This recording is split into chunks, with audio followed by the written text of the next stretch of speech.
நேற்று வீடியோவில் ஏன் சென்சார் சர்டிஃபிகேட் தரல அப்படின்றத சொல்லியிருந்தேன்.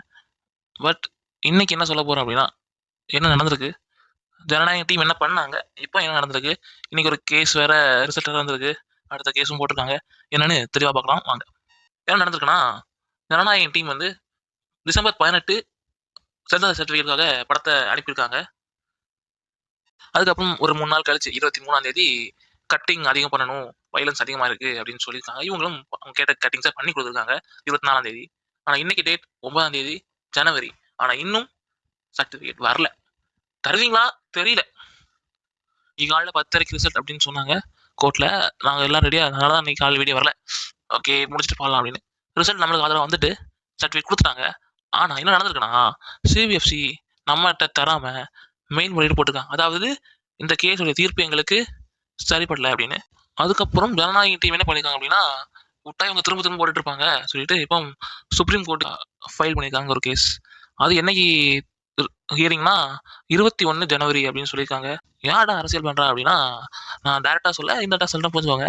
ஒன்று ஜி பூம்பா, இன்னொன்று வந்து லைட்டு.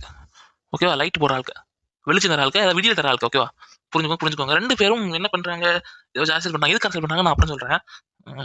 என்ன பிரச்சனை அவங்களுக்கு இது படம் வந்தா அப்படின்னா, ஜீவமாக்கு எதிராக, அவங்களுடைய கொள்கைக்கு எதிராக நிறைய விஷயங்கள் இந்த படத்துல இருக்கு. ஏன்னா அவங்க தான் நம்மளுக்கு கொள்கை எதிரிகள் வேற. ஸோ அவங்களுக்கு எதிராக நிறைய விஷயங்கள் இந்த படத்துக்குள்ள இருக்கு. அதனால அவங்க கோவப்படுறாங்க. அதனால அவங்க விட மாட்டேன்னு சொல்றாங்க. கொஞ்சம் பேர் நினைச்சிருப்பாங்க, டேட் மாறியாச்சு, வசூல் குறைஞ்சிரும், இதுக்கப்புறம் வசூலாம் எடுக்க முடியாது அப்படின்னு நினைச்சிட்டு இருக்கீங்க. நாங்க எப்ப இறக்கினாலும், எங்க படம் எப்ப வந்தாலும், எங்க படம் வர அன்னைக்கு தான் எங்களுக்கு பொங்கல், அதான் எங்களுக்கு திருவிழா. அதையும் தாண்டி இந்த படம் மிகப்பெரிய வசூல் அடிக்கும். நான் எழுதி வேணா தரேன், எழுதி வச்சுக்கோங்க. கமிஷன் எலெக்ஷன் டேட் அறிவிக்க முன்னாடி இந்த படம் ரிலீஸ் ஆகணும் ரூல்ஸ் படி. அப்படி இல்லைன்னா இந்த படம் எலெக்ஷன் ரிசல்ட்டுக்கு அப்புறம் தான் ரிலீஸ் பண்ண முடியும். ஏன் அப்படி பயப்படுறாங்க அப்படின்னா, இந்த படம் ரிலீஸ் ஆனால் ஒருவேளை தளபதியுடைய ஃபேன்ஸ் அதிகமாயிருவாங்க, தளபதிக்கு அதிகமான வாக்குகள் பெற வாய்ப்பு இருக்கு அப்படின்னா படத்தை விடாம வச்சிருக்காங்க. யார் அப்படின்னு உங்களுக்கு தெரியும். ஸோ புரிஞ்சுக்கோங்க.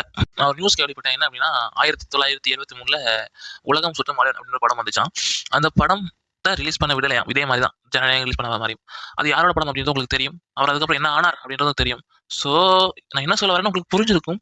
நம்ம அண்ணனுக்கும் ஏதோ ஒரு வாய்ப்பு இருக்கா அப்படின்றது மக்கள் தான் முடிவு பண்ணணும். ஓகே, படம் எப்போ ரிலீஸ் அப்படின்னா பொங்கல் இல்லை தெரிஞ்சுட்டு, அதுக்கு தான் மேஜிக் வேணும். அதுக்கப்புறம் பொங்கல் அப்படின்னா 23, அதுக்கும் லைட் சான்ஸ் தான் இருக்குது. ஸோ எப்போன்னு டேட் வந்து சொல்ல முடியாது. அது ரிலீஸ் எப்போன்னு நான் பார்த்து அப்போ அப்டேட் பண்ணுறேன். ஓகே, என்னோட வீடியோ முடிச்சுக்கலாம். கடைசி சொல்லணும்னு சொல்கிறேன். நண்பா நண்பீஸ், நல்லது நடக்கும், நல்லதே நடக்கும், வெற்றி நிச்சயம். நாளை சந்திக்கலாம்.